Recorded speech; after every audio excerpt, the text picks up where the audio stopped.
नमस्कार विद्यार्थी मित्र मैत्रिणींनो, आपल्या यूट्यूब चॅनलमध्ये तुम्हा सगळ्यांचं पुन्हा एकदा स्वागत आहे. तर मला बऱ्याच विद्यार्थ्यांचे असे कमेंट होते की नॉवेल सेक्शनवरती एक पुन्हा व्हिडिओ बनवा, जेणेकरून नॉवेल सेक्शनचे काही IMP क्वेश्चन आपण या ठिकाणी डिस्कस करू शकतो. तर सुरुवातीला मला वाटतं याच्या आधीचा जो एक व्हिडिओ आहे त्याच्यामध्ये मी तुम्हाला या ठिकाणी जो थर्ड आपला सेक्शन आहे, सेक्शन 3 रायटिंग स्किल, त्याच्यामध्ये तुम्हाला 16 मार्क जे आहेत ते कसे मिळवायचे किंवा त्याच्यामध्ये आउट ऑफ आउट मिळवण्यासाठी प्रश्नांची निवड कोणती करायची आहे, तर हे सुद्धा मी या ठिकाणी सांगितलेलं आहे. त्याची लिंकसुद्धा मी डिस्क्रिप्शनमध्ये दिलेली आहे, तुम्ही जाऊन तो नक्की बघा, जेणेकरून तुम्हाला बरेचदा होतं कसं की सगळ्याच प्रश्नांची तयारी करत बसण्यापेक्षा महत्त्वाच्या आणि कमी वेळेमध्ये छान मार्क मिळतील असे प्रश्न जर तुम्ही निवडलेत तर निश्चितपणाने त्याचा फायदा तुम्हाला होणार आहे. तर या ठिकाणी मला सांगायचं आहे की नॉवेल सेक्शनमध्ये सुद्धा या ठिकाणी 16 मार्क तुम्हाला असणार आहेत. तुम्ही नॉवेल सेक्शन नेमका कसा आहे किंवा त्याचे मार्क्स काय आहेत, त्याची मार्कांची स्ट्रॅटेजी काय आहे, हे आधी आपण समजून घेऊयात. पण त्याआधी छोटीशी रिक्वेस्ट आहे की जर चॅनलवरती नवीन असाल तर चॅनलला सबस्क्राईब करून ठेवा, जेणेकरून हे नवीन येणारे जे काही व्हिडिओ आहेत त्याचे नोटिफिकेशन सगळ्यात आधी तुम्हाला मिळतील. आणि त्याचबरोबर आपल्या गरजू मित्रमैत्रिणींच्यापर्यंत हा व्हिडिओ नक्की पोहोचवायला विसरू नका, कारण या क्षणाला तुमच्या इतकी त्यांनासुद्धा गरज आहे मार्गदर्शनाची. त्यामुळं जितक्या जास्तीत जास्त व्यक्तींपर्यंत पोहोचवता येईल. मला असं वाटतं की मराठी प्लॅटफॉर्मवरती यूट्यूबच्या या ठिकाणी इतके इन डिटेल व्हिडिओ जे आहेत ते या ठिकाणी सर्वात आधी तुम्हाला आपल्या चॅनलकडून मिळतात. त्यामुळे नक्कीच तुम्ही बाकीचे सुद्धा व्हिडिओ नॉवेलचे बघू शकता. जवळजवळ एक्सप्लेनेशन हे 1-1 तासाचं केलेलं आहे आणि अगदी स्टोरीसारखं आहे. त्याच्यामुळे तुम्ही ते ऐकलात तर नक्कीच तुम्हाला या ठिकाणी अनुभव येईल. चला तर मग आपण व्हिडिओला सुरुवात करूया. सेक्शन 4 जो आहे तो नॉवेलचा आहे. तो या ठिकाणी 16 मार्कांसाठी तुम्हाला विचारला जाणार आहे. आता 16 मार्कांसाठी विचारत असताना या ठिकाणी तुम्ही बघू शकताय की जी नॉवेलवरती पहिला जो काही नॉवेलचा क्वेश्चन असतो, क्वेश्चन नंबर जो काही 4 आहे, तो या ठिकाणी विचारत असताना त्या ठिकाणी पहिल्याच नॉवेलवरती विचारला जाणार आहे. म्हणजे बघा स्ट्रॅटेजी कशी आहे मार्कांची. 16 मार्क आहेत तर क्वेश्चन फर्स्ट हा 1 वरतीच असणार आहे, सेकंड हा 2 वरतीच असणार आहे, क्वेश्चन 3 हा थर्ड नॉवेलवरतीच असणार आहे आणि 4 हा फोर्थ नॉवेलवरती असणार आहे. ठीक आहे. तर मग ते याच्यामध्ये कसं होणार आहे की पहिली जी नॉवेल असणार आहे ती 4 मार्कांची असणार आहे. ठीक आहे. त्याच्यानंतर दुसरी जी नॉवेल असणार आहे ती सुद्धा 4 मार्कांची असणार आहे, तिसरी सुद्धा 4 मार्कांची आणि चौथी सुद्धा 4 मार्कांची असणार आहे. मग आता या ठिकाणी सगळ्यात महत्त्वाचं आहे की पहिली जी नॉवेल आहे ना ती या ठिकाणी ऑब्जेक्टिव्ह टाईप क्वेश्चन तुम्हाला या ठिकाणी दिले जाणार आहेत पहिल्या नॉवेलवरती. मग तुम्ही पहिल्या नॉवेलचं जे काही नॉवेल आहे ती मी या ठिकाणी ॲक्च्युली नॉवेल म्हणजे काय असते, नॉवेलचे प्रकार कुठले आहेत, तर त्याच्यामध्ये सांगत असताना या ठिकाणी तुम्ही बघू शकता की नॉवेलचं जे काही एकूण टोटल डिस्क्रिप्शन जे काही दिलेलं आहे किंवा त्याचे जे काही टाईप्स आहेत त्या ठिकाणी काय केलेलं आहे, सांगितलेलं आहेत, वर्णन केलेलं आहे आणि त्याच्याशीच संदर्भातले जे काही प्रश्न आहेत ते तुम्हाला या ठिकाणी विचारले जाणार आहेत. म्हणजे आता हा पहिला जो काही आहे नॉवेलचा क्वेश्चन जो काही आहे, 4th 1 जो काही आहे क्वेश्चन, तो या ठिकाणी नॉवेलवरती असणार आहे, तो ऑब्जेक्टिव्ह असणार आहे. ऑब्व्हियसली या ठिकाणी जोड्या लावा असणार आहेत, रिकाम्या जागा असणार आहेत, चुकी बरोबर या पद्धतीचे प्रश्न असणार आहेत. पण लक्षात ठेवा त्याच्यावरती सुद्धा ऑब्जेक्टिव्ह काढणं खूप महत्त्वाचं आहे. संध्याकाळपर्यंत ऑब्जेक्टिव्हचा सुद्धा व्हिडिओ या ठिकाणी दिला जाणार आहे, त्यामुळे त्याचे IMP क्वेश्चन जे काही आहे ते तुम्ही करून घ्या. त्याच्यानंतर सेकंड जी काही नॉवेल आहे टू सर्व विथ लव, याच्यावरती जे काही प्रश्न विचारले जाणार आहेत ते सेकंड क्वेश्चनवरतीच असणार आहेत. आता हे जे 4 मार्क आहेत तर 4 मार्कांमध्ये तुम्ही बघू शकता प्रत्येकी 2-2 मार्काचे असे प्रश्न तुम्हाला विचारले जाणार आहेत. मग हे प्रत्येकालाच लागू होणार, तिसऱ्या प्रश्नाला सुद्धा आणि चौथ्या प्रश्नाला सुद्धा. म्हणजे या ठिकाणी 2-2 मार्काचे प्रश्न, म्हणजे तुम्हाला या ठिकाणी काय करावं लागणार आहे, शॉर्ट टाईप क्वेश्चन्स जे काही आहेत ते या ठिकाणी तुम्हाला काय करायचे आहेत, द्यायचे आहेत. म्हणजे शॉर्ट नोट ज्याला आपण म्हणतो की नाही, तर त्या पद्धतीचे जे काही प्रश्न आहेत ते या ठिकाणी विचारले जाणार आहेत. मग आता तिसरी जी काही नॉवेल आहे around the world in 80 days, याच्यावरती सुद्धा प्रश्न हे 2 प्रश्न विचारले जाणार आहेत, प्रत्येकी 2-2 मार्काचे हे प्रश्न असणार आहेत. म्हणजे प्रत्येकी काय असणार आहे, 2-2 मार्क. त्याच्यानंतर द साइन ऑफ 4 हे सुद्धा काय असणार आहे, 2 मार्काचे असणार आहे.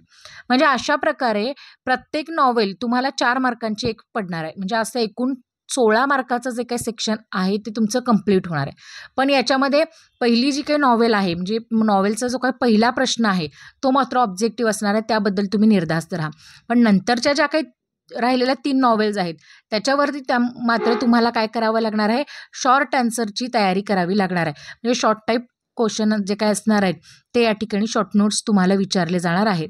मग आता ते करत असताना नेमकं काय करायचं आहे, तर त्याची एक खूप छान स्ट्रॅटेजी मला तुम्हाला या ठिकाणी सांगायची. समजा टू सर्व विथ लव ही आपण नॉवेल बघितली, होय की नाही.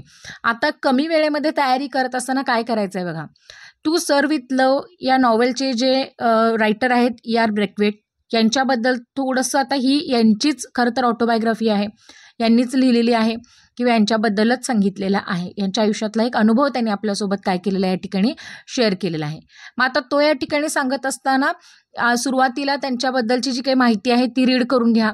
त्याच्यानंतर या पूर्ण नॉवेलचे जे काही कॅरेक्टर्स तुम्हाला या ठिकाणी दिलेले आहेत, तुम्ही या ठिकाणी बघू शकता की कॅरेक्टर्स कोणकोणते आहेत.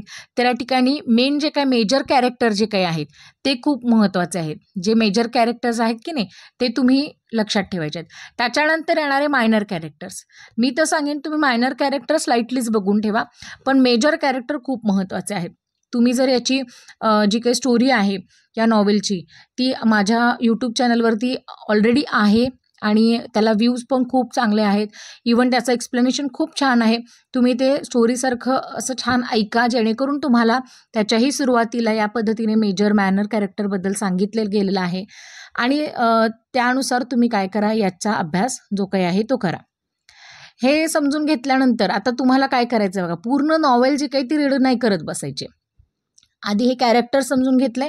समजून घेतल्यानंतर आता अजून एक सेक्शन आहे बघा तुमच्या टेक्स्टबुकमध्ये, समरी ऑफ द नॉवेल म्हटलेलं आहे. ठीक आहे, तर ही जी पूर्ण समरी आहे, ती जी समरी आहे ती तुम्हाला काय करायची या ठिकाणी एकदा वाचून घ्या. ठीक आहे, ही समरी वाचून झाल्यानंतर मग तुम्हाला काय करायचं या ठिकाणी त्याच्या क्वेश्चनबद्दल, आता त्याच्यामध्ये अजून एक आहे थीम ऑफ नॉवेल आहे बघा, तर ती सुद्धा तुम्ही काय करू शकता, वाचू शकता. पूर्ण नॉवेल वाचण्याकडे आता नाही जाऊ म्हणजे तुम्ही जाऊ नका, कारण त्याच्यामध्ये कसं होतं की जेव्हा तुम्ही ही नॉवेल रीड करायला जाताय तेव्हा एक लक्षात घ्या, नॉवेल ही एक बुक असतं, एक कादंबरी. ठीक आहे, नॉवेल याचा अर्थ काय, कादंबरी. तर त्या बुकमधलं एक पार्ट आणि महत्त्वाचे इन्सिडेंट तुम्हाला आता इथं या सिलेबसमध्ये इन्क्लूड केलेले आहेत बाळांनो. त्याच्यामुळे आता जर तुम्ही एक अख्खी नॉवेल, एक अख्खी कादंबरी ही एक 2-4 पानाच्या लेसनमध्ये नक्कीच कव्हर नाही होणार आहे. तुमच्या लक्षात येते काय बघा, त्याच्यामुळे त्यातले जे काही महत्त्वाचे इन्सिडेंट आहेत तेच त्या ठिकाणी ॲड केलेले आहेत आणि तुमच्या पुढे पूर्ण नॉवेल सर्व जी काही करण्याचा प्रयत्न या ठिकाणी केलेला आहे. पण ती म्हणजे पूर्ण नॉवेल नाही आहेत. त्यामुळे याच्यासाठी तुम्हाला पूर्ण नॉवेल काय करावी लागणार आहे, रीड करावी लागणार आहे आणि तेवढा वेळ आपल्याकडे आहे का, नाही आहे. आणि आत्ता जर नॉवेल संदर्भात जे काही आपल्या सिलेबसला जो काही मटेरियल दिलेला आहे तो रीड करायचा म्हटलात की तुम्ही कन्फ्यूज होणार. त्याच्याऐवजी तुम्ही काय करा की ही जी काही समरी आहे ती समरी किंवा सिनॉप्सिस असेल किंवा थीम असेल, ह्या सगळ्या गोष्टी रीड करा. त्या रीड केल्यानंतर आपला व्हिडिओ जो काही आहे तो असा स्टोरीसारखा छान ऑडिओ त्याचा ऐका. तो ऐकल्यानंतर मग आता क्वेश्चनकडे जायचं आहे. तर सगळ्यात महत्त्वाचं हे आहे की माझं विद्यार्थ्यांना सांगणं आहे, बाळांनो जे काही प्रश्न तुम्हाला नॉवेलवरती विचारले जाणार आहेत ते शक्यतो टेक्स्टबुकच्या बाहेरचे नसतात. हे आधी सगळ्यात महत्त्वाचं आहे, कारण विद्यार्थ्यांचा एक भ्रम असा असतो की IMP क्वेश्चन द्या.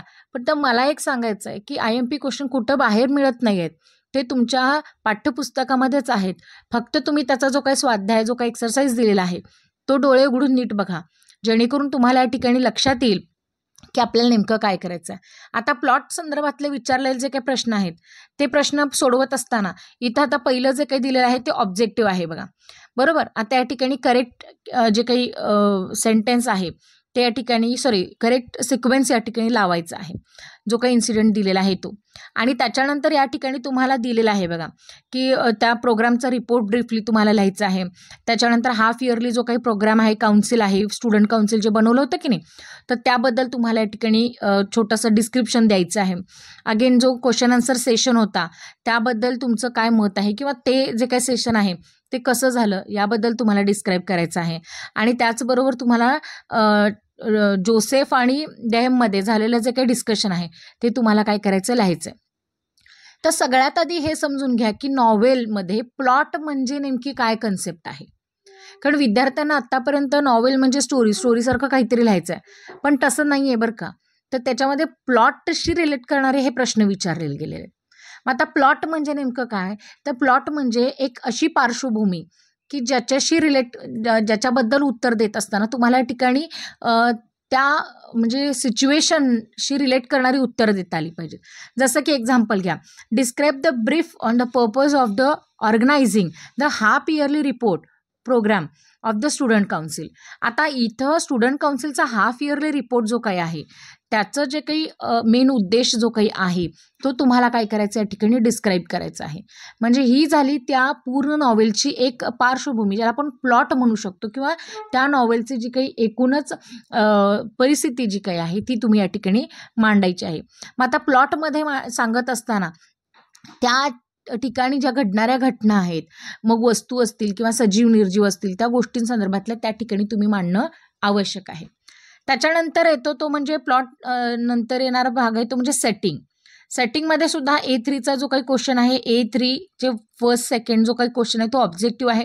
त्याच्यानंतर 2 क्वेश्चन्स छोटे विचारलेत बघा, एक्सप्लेन करा असे आहेत. मग explain the place the word, या ठिकाणी जो काही पर्टिक्युलर सिग्निफिकंट एक इन्सिडेंट आहे जो तुम्हाला आवडला तो या ठिकाणी तुम्हाला सांगायचा आहे.